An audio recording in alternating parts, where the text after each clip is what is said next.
Hello, everyone, and welcome back to the Where the Hell Do We Go From Here podcast, where we try to figure out faith, identity, and life, one existential crisis at a time.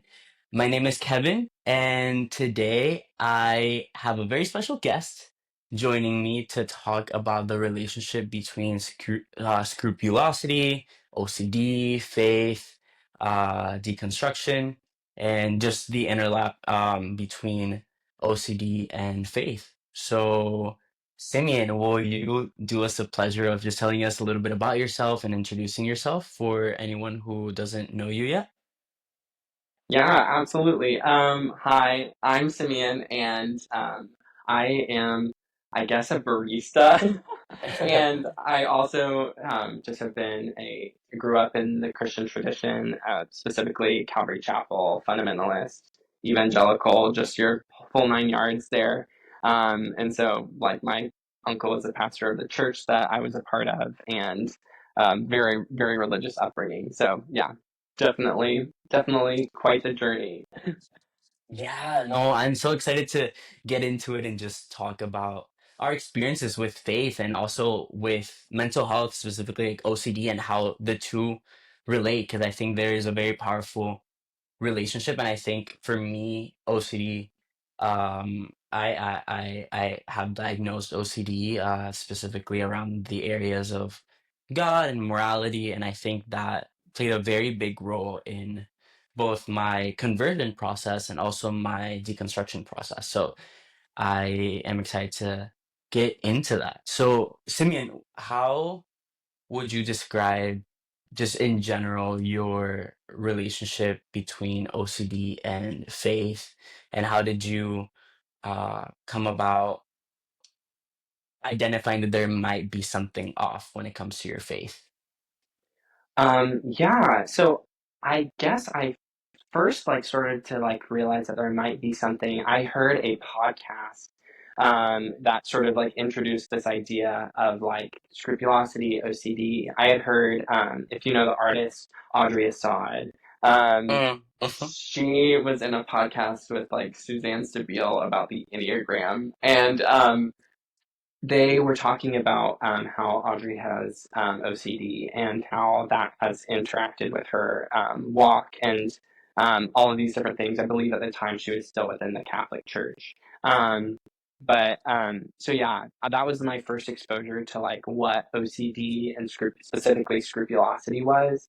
And I started to realize, oh wait, yeah, like that sort of is somehow how like my thoughts have been presenting, because for me it just felt so normal. And I think for I feel like we can relate on this of like the voices in your head that sound or you're told or taught or just believe are God, and responding to them out of like this response of fear, uncertainty, and so yeah, I definitely resonated with that because there were many times throughout my childhood and even into my adult years as well, where this has been a consistent part of how I responded to faith. And so it's mhm. really interesting.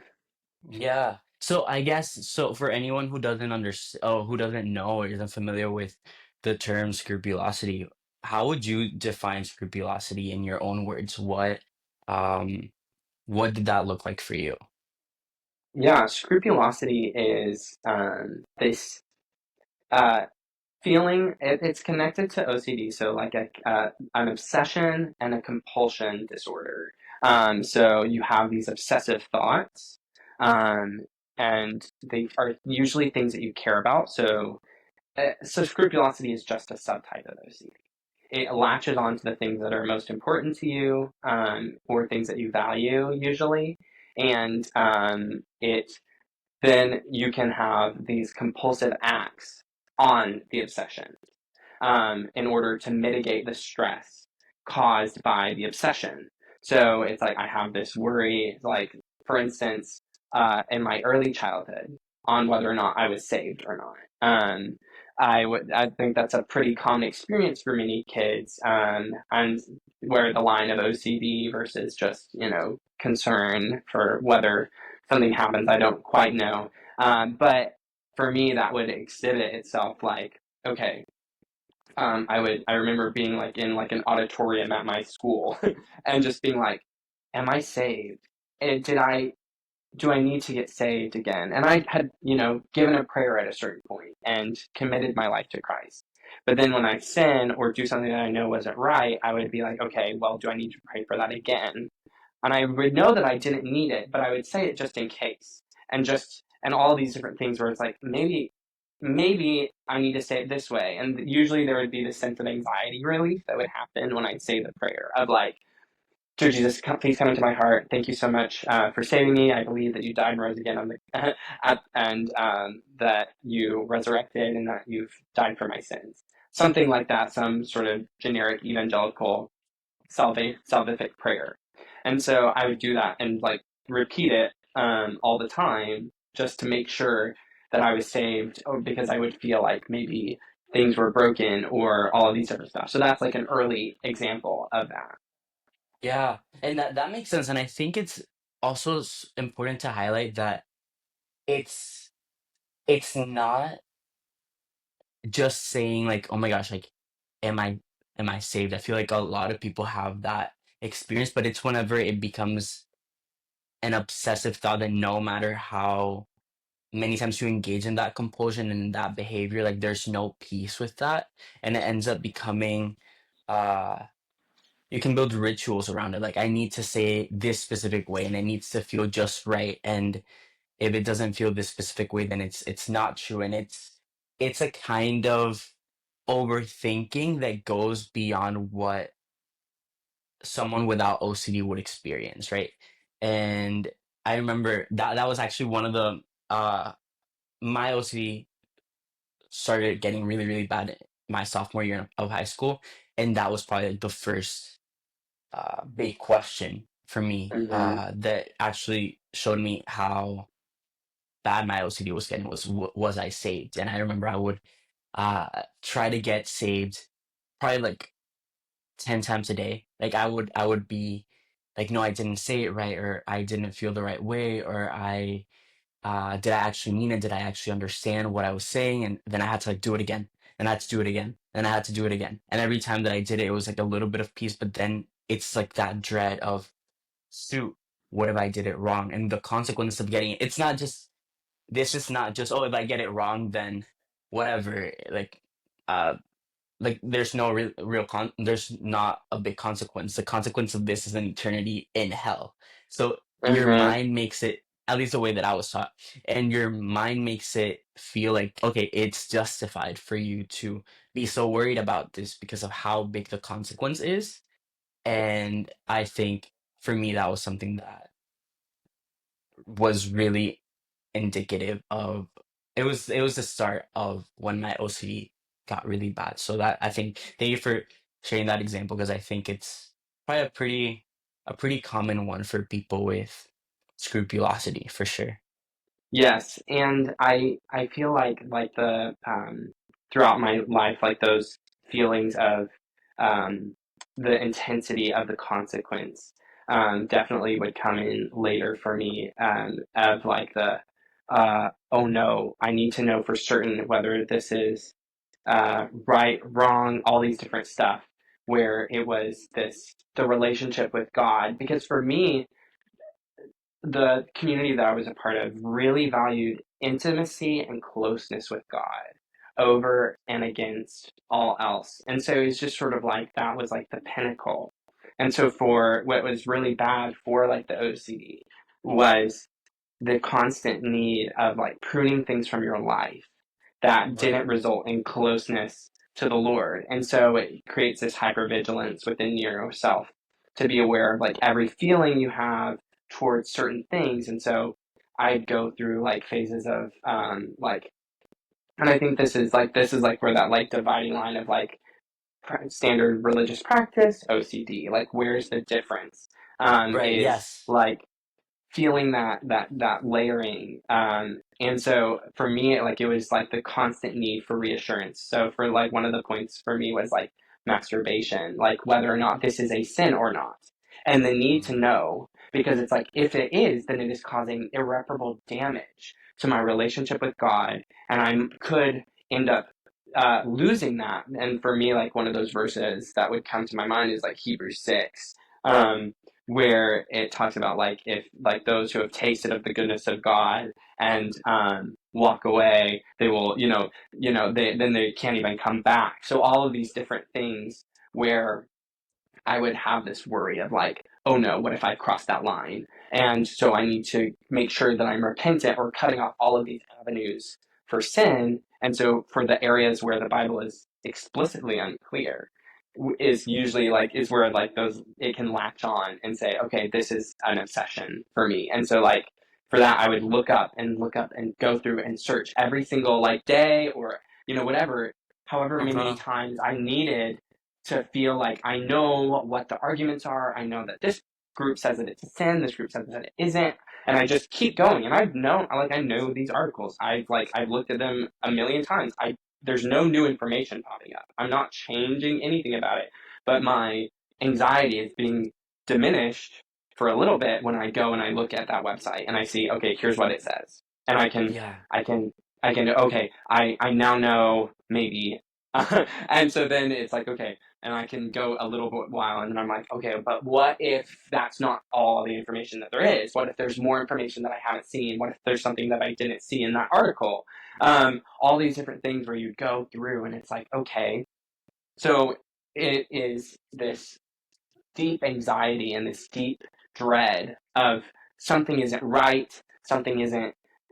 There's drastic consequences for many of those, like what you mentioned, like with this fear of if I don't say this right, I'm going to hell. And so this um, feeling of like, well, if I don't get this, and for me, if I don't get this right, then my relationship with God is not what it needs to be.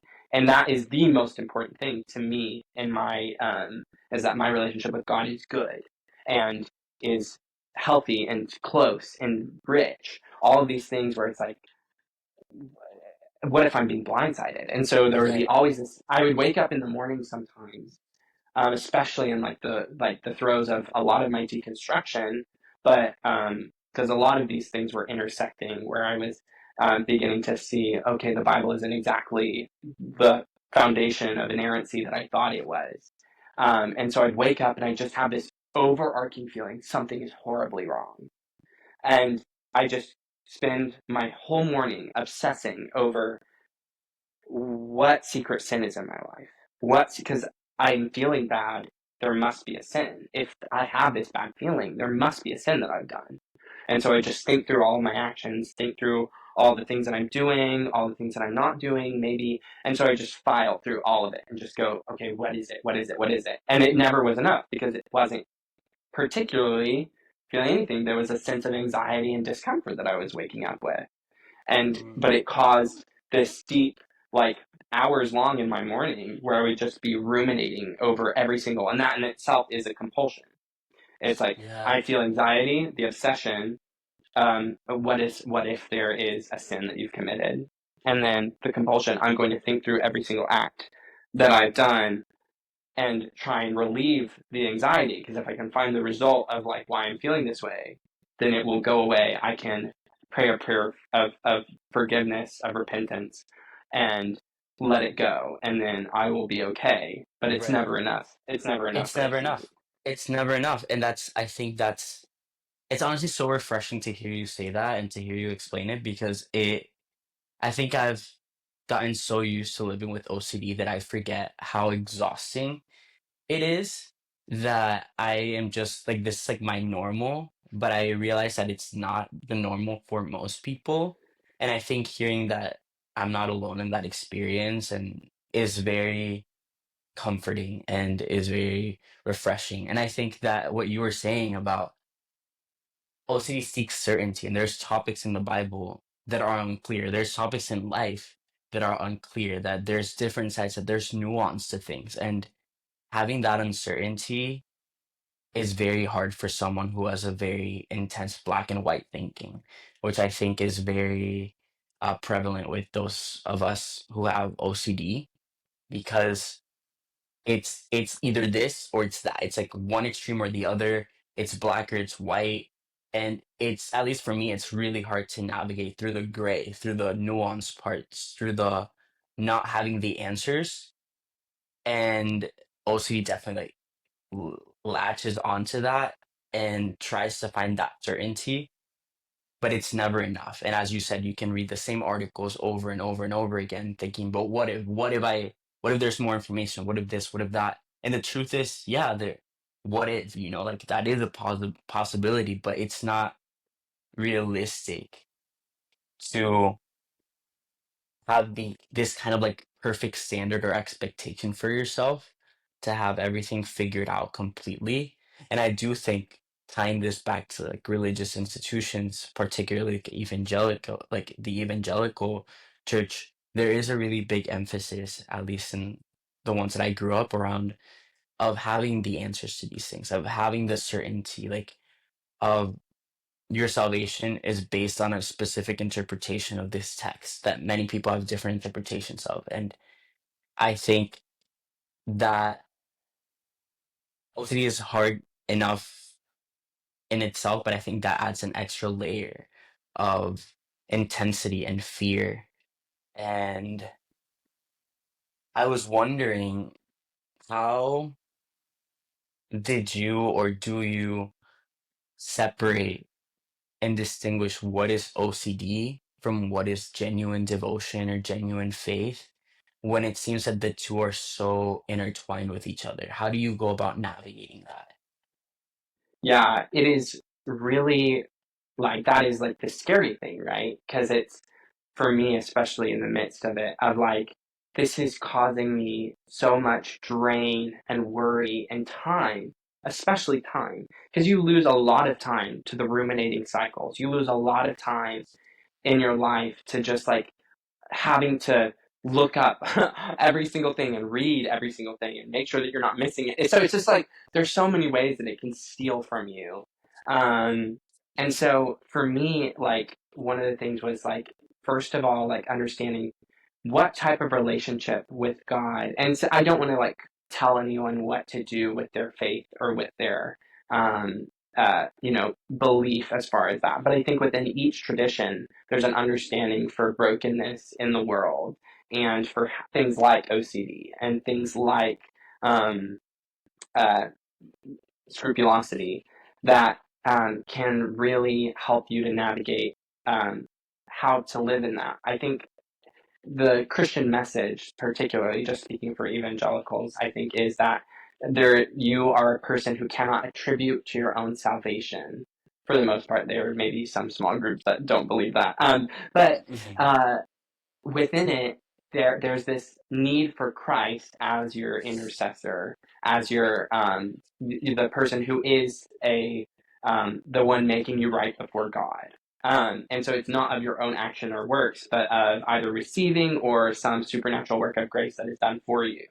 Um, and so that I think is a general basis for anyone struggling with these things to know, okay, for one, it's not based off of your performance. So I think there's a reduction in anxiety there and knowing that because the lie that OCD will tell you is that it is based on your performance, it's based on you knowing it and getting it right, as opposed to maybe Christ fulfilling that for you. There's nothing you can do to add to or from it. So for me, that was a very relieving idea that helped me to internalize these practices like exposure response therapy and like cognitive behavioral therapy. So all these Mhm. different points that help you to counteract or sit with things that you don't know. Um, but the tradition itself sort of is set up to help you and also to hinder you. Um, Mhm. depending on which strand. So for me personally, what has helped is to know that I cannot know the answers to everything. And I think if God is out there, um, then they understand me. They understand what I'm going through. They understand that my thoughts are messed up and that I Mhm. can't accurately know everything in the universe because I'm not God. Mhm. Um, and so in that, OCD is almost a desire to be God, to be able to know. Mhm. Um, Yeah. And so I think that that's like this both beautiful desire to be like God that harms you actually. Wow. That that does damage to your relationship. And so it's like you cannot rest in peace um, when you are trying to take a role that isn't yours to own. Oh my So gosh, that's wow. That's so good. That is so good, and I think you use some very powerful analogies to explain that. And yeah, no, those resonate with me very deeply. Just feeling, at least for me, it doesn't didn't necessarily come from like a desire to be like God and like take his place or whatever, but it's like a fear of what happens if I'm not like God. Like what happens if I don't have everything right? Like what happens if I get this wrong, if I make a mistake, if I don't have the perfect theology, if I don't have the perfect thought or stance on all of these issues, religious or not, like what are the consequences of that? And I think living with that fear again every day is draining just because you're used to carrying a heavy backpack doesn't make the backpack any lighter, you know? It just makes you used to it. Um, and I think with that, I was also wondering how, well, first of all, do you feel like your religious community encouraged your scrupulosity even if it was unintentional? yes, I definitely think that the community I was a part of did because there was a constant pressure for purity and all of these different things, purity of belief, having the right belief, um, and also the right actions. So, like, don't make mistakes. All of these things that fueled a lot of my desire for certainty to know, to have the right belief, the right actions, the right, all of these things. And so the constant correcting, all of that, that goes in to the obsession and then the compulsions that are born out of that.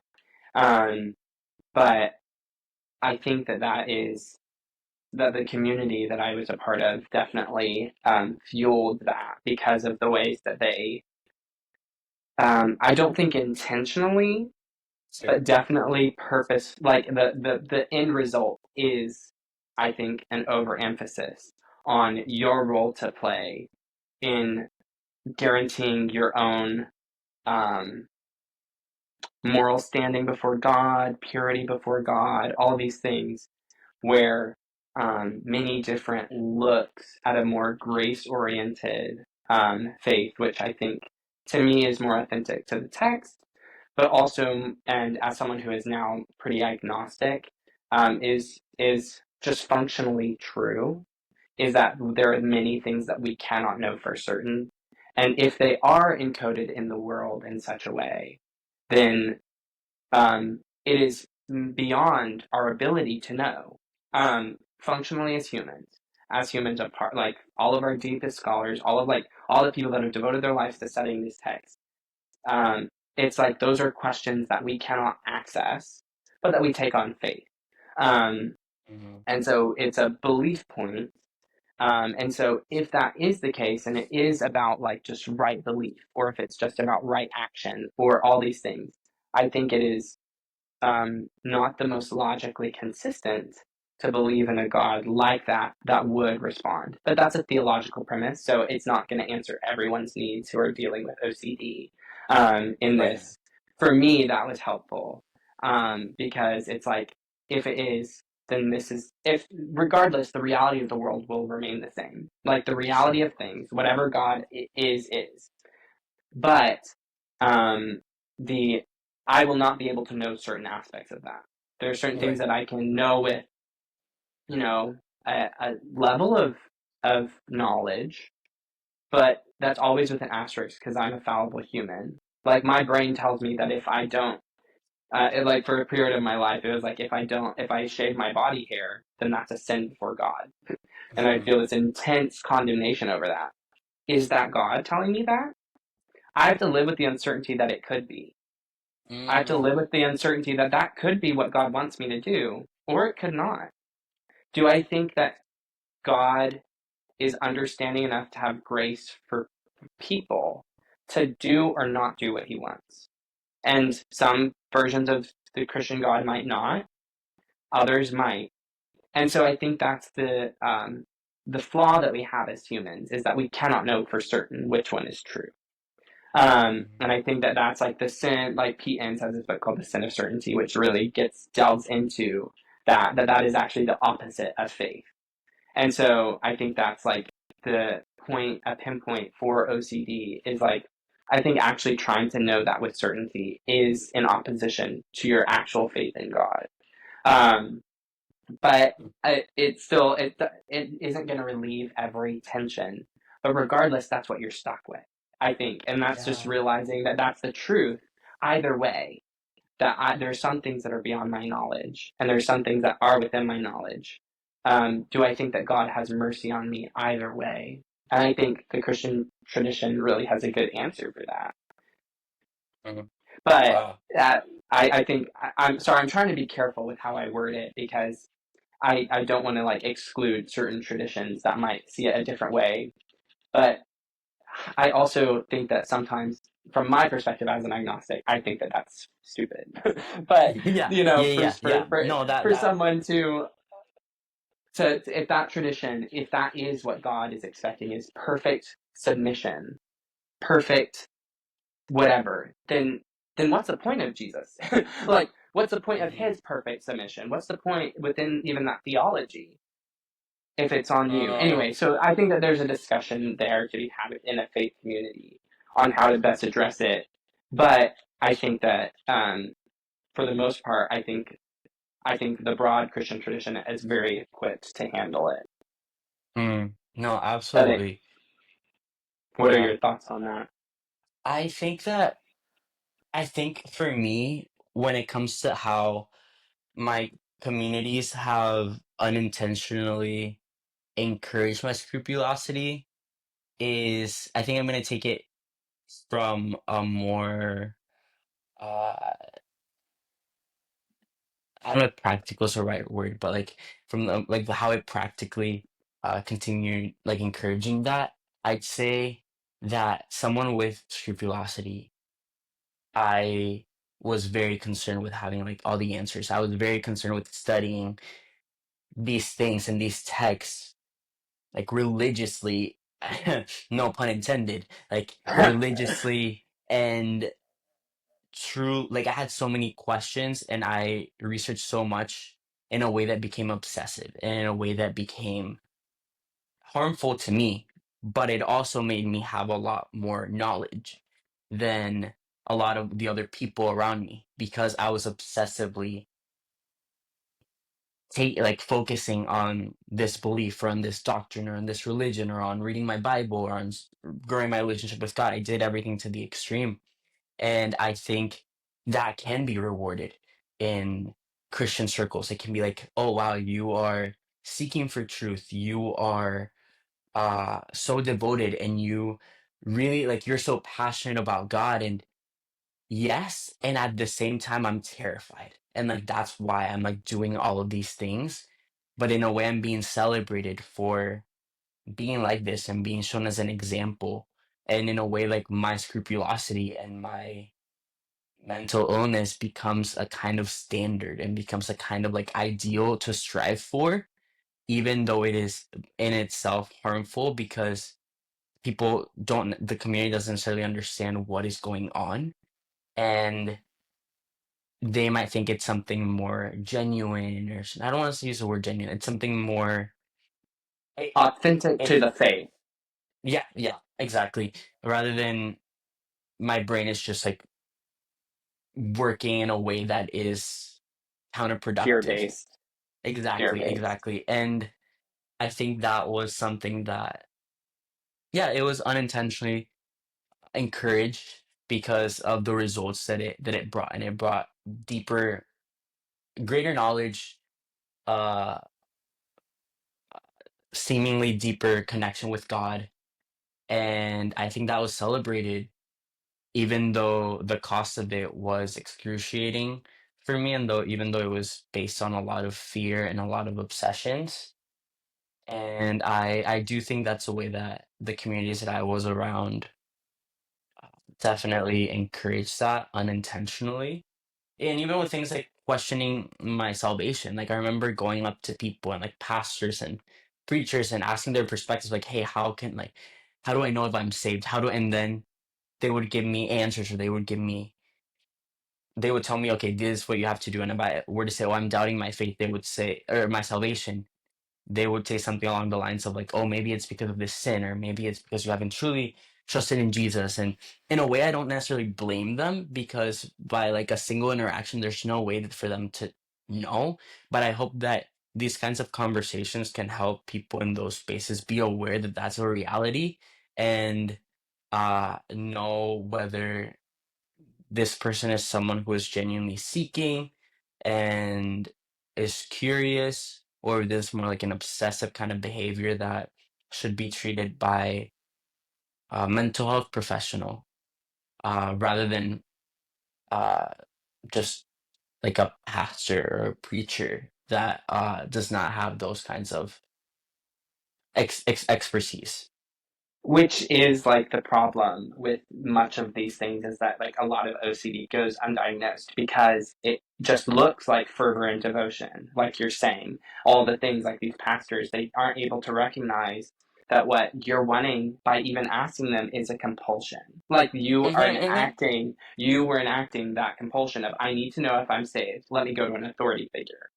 Now, Right. going to the authority figure is the compulsion that gives you some level of reprieve for your anxious feelings around salvation. And so, in that, you're actually deepening the pathway that leads to obsession and the cycle. And so, what we want to do with OCD is definitely break up those cycles and keep them from happening, or live with that unease and guilt. The unease, not guilt, sorry, I misspoke. Yeah. The unease that you have, the anxiety that you have around this issue. Because no matter how much you seek out the reassurance, it'll never be enough. Like we've already said, it'll never be enough to actually give you what you need. But pastors will unwittingly resource that same behavior, and resource and enforce that feedback loop of, yeah, I need to keep doing this, I need to keep doing this to keep my anxiety up, and also my but also like seeking that reassurance that will never be enough. Absolutely. How do you think that religious communities can better support people struggling with scrupulosity? I think generally being able to have a stance of non-dogmatism in general will ease the ways in which people are suffering. I think just for the community at large, because there are so many things that we don't know, and that's why there's so many denominations. All these points of theological disagreements that we can live with and still come under this banner of Christianity. Um, and allow that to also be for our fellow humans who are suffering. And I think with the same thing with OCD is that there's different needs and care that's required for these individuals. And for them, it means living in the gray more than say Mm, other people might need to. And so it's like, yeah, maybe we cannot know whether or not, you know, uh, this is one way or the other. But we still have this core belief that God's love is for you, and that Christ's sacrifice or work at the cross, however you want to frame that, is for you. All of these things that are within the community that can give a positive instead of a negative feedback loop. Um, and so it's like, okay, I can live with that gray of like not knowing whether or not I'm saved or not, because our view of God is such that I think everything, all, like the theologian says, like, and it shall be well, all manner of things shall be well. Like I think that is within itself like a standard that is like beautiful. But generally, I think being able to live in the gray and not force people to have answers, which is not very evangelical. yeah, yeah. No, but I think that's really good. One of the biggest things that I got from that is meeting people where they're at and understanding their needs, and understanding that their questions or their journey is not the same and does not come from the same place as someone without. OCD. I also think simply being aware that this is an issue and being educated on mental health and these other types of mental illnesses or different ways that people have of experiencing the world is very important for really anyone in a position of authority, but especially religious communities where uh, they can foster or breed, they can foster spaces where people with OCD are more likely and vulnerable, especially with this kind of OCD.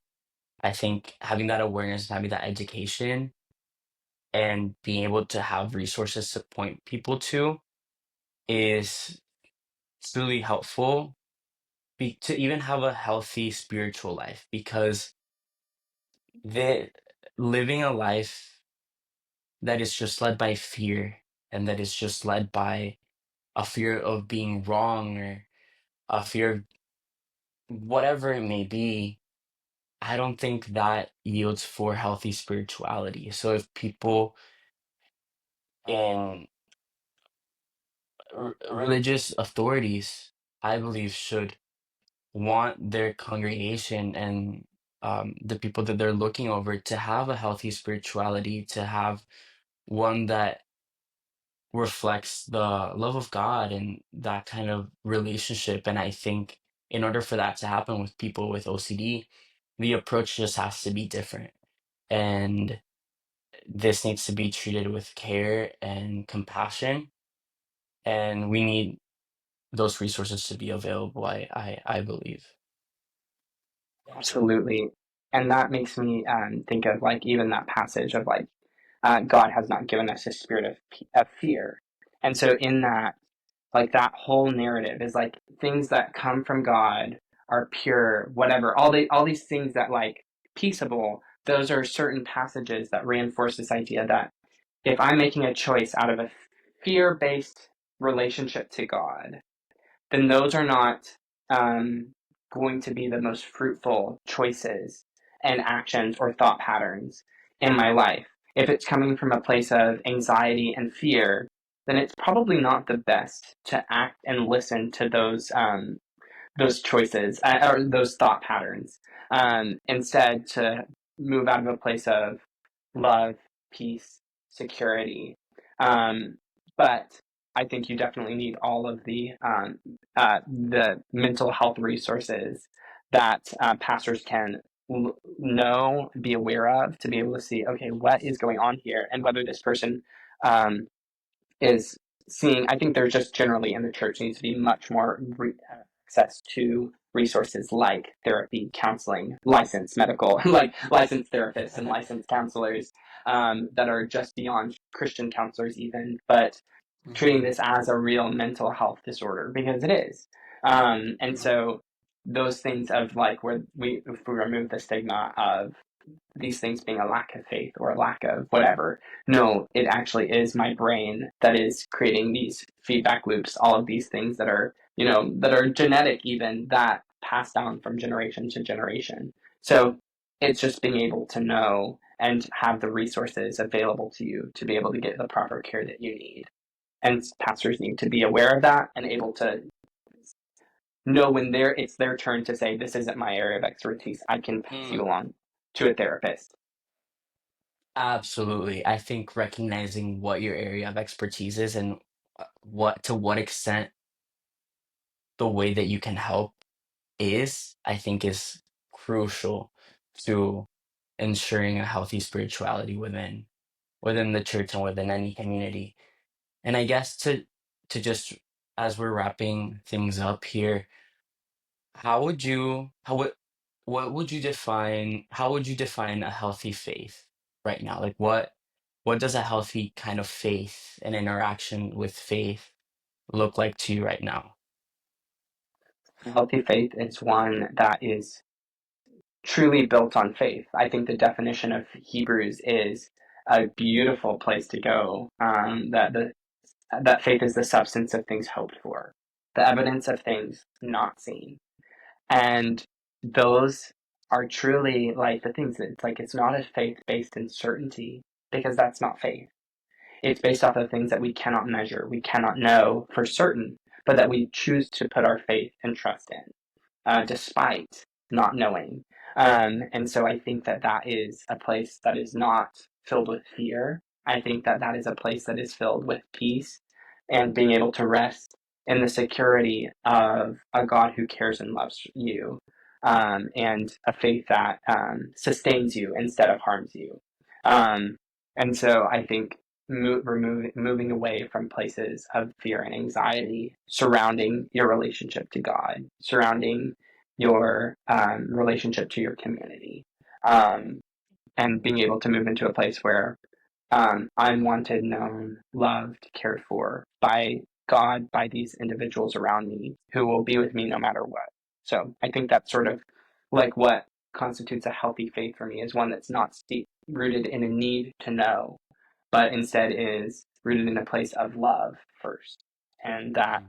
like, we are held within something bigger than ourselves, whether that's a community, God, whatever. Right. Mm. I love that. I love that so much. I can definitely see how that would be so, so, so valuable. And I guess if there's anyone that is listening to this that might think, oh, maybe I am struggling with like OCD, or maybe struggling with like scrupulosity, might be experiencing any of these things, I would definitely suggest to like take this seriously and seek professional help, because it is available, and there's obviously barriers to that, and not everyone has the same access to healthcare, and that is a big issue when it comes to just the mental health field in general. But if it is within your means and within your reach, I would definitely suggest finding that professional help, and even if you can find someone who specializes in OCD, that would be even more helpful, because there's also the chance of being with a therapist who is not very knowledgeable on OCD and ends up continuing to reinforce those loops if they just fully engage in things like only talk therapy, or continue to to sort of give into your compulsions and stuff like that. So I would definitely suggest reaching out, looking for help. If you can find someone who specializes in OCD, I think that would be very helpful. And I think just learning how to live in that gray, and not giving yourself the permission to not be perfect, and knowing that things will be okay even if you get things wrong. Um, yeah, is there anything that you want to add, Simeon? Yeah, I think I agree with that. Just from my understanding, from where I am in my walk with faith, God, these relationships, Christianity, community, I think you fundamentally are going to be okay. I think that's like a beautiful takeaway, is that you're okay. Like, your relationship with God is okay. Your relationship with these compulsions, all these stuff you can let rest. Mm, And I think that's the fear, is like, well, what if I'm wrong? And I think it's just okay to rest there. It's okay to rest in that discomfort, because you'll never be able to get the certainty that you need, that your OCD wants. Um, mm, you can rest in the knowledge that you have now, the space that you have now, the person that you are now. I think that that is beautiful. Yes, seek out people who are well studied in the OCD, therapists. I think there's some good resources with NOCD, their mhm. organization. Um, but yeah, there's many places out there that can help you, many therapists that are trained. And so if you can get the support that you need, you definitely should pursue it. But there are also tools that you can begin to sit in that uncomfortableness. And depending on how severe your case is, you might be able to begin to enact some of those practices, and seek some of that, begin some of that healing work surrounding your faith, and enter into a more peaceful existence. Absolutely, absolutely. And I just remembered that although it's not a replacement for therapy, there are online resources where you can get more information, where you can learn more about what scrupulosity looks like, what OCD looks like, understand the reasons why it happens, listen to other people's stories. At least for me, that was very helpful whenever I was first diagnosed and I was learning, okay, what even is this and how does it manifest? And I think that that was definitely very, very helpful for me. So yeah, those are available as well. But thank you so much, Simeon, for joining me and having this conversation. And I hope that it, yeah, helps people feel less alone and understood, and helps people feel understood, and hopefully brings awareness to these issues, OCD and other mental health issues, within the church, within our communities, and learning how we can do better and how we can grow and make environments welcoming and helpful for every member of the community. So thank you so much for that. Yes, thank you so much for having me on and for having these conversations. They're so important. Just exposure is the biggest point for those who are suffering, and just learning that there's other people out here who are dealing with the same things. Absolutely. Wait, can you see me? Or did I It go seems like blank? it seems like your video went blank. It seems blurry and paused. Okay, that's what I thought too. Good. It ended on a really good note. Let me just make like connect this again. Oh, there you go. So I am just gonna edit that part out. But all right. No, thank you so much. And yeah, where can people find you if they wanna ask any questions, or if they just want to see like what you're up to? Are there any ways that Yes. people can contact you? Yeah, so you can contact me. I'm heavily on Instagram, but under my username is lattes underscore by underscore Simeon. And so you can find me there. I post latte art content, my own musings and thoughts. It's very like brain rot, so just be beware. But I would love to have a conversation if you need someone to talk to about any of this stuff, or just Okay. connect over other things. Absolutely. Yeah, and I'll be sure to link that below so you all can find that as well. So thank you so much, and we will see you next time. See ya.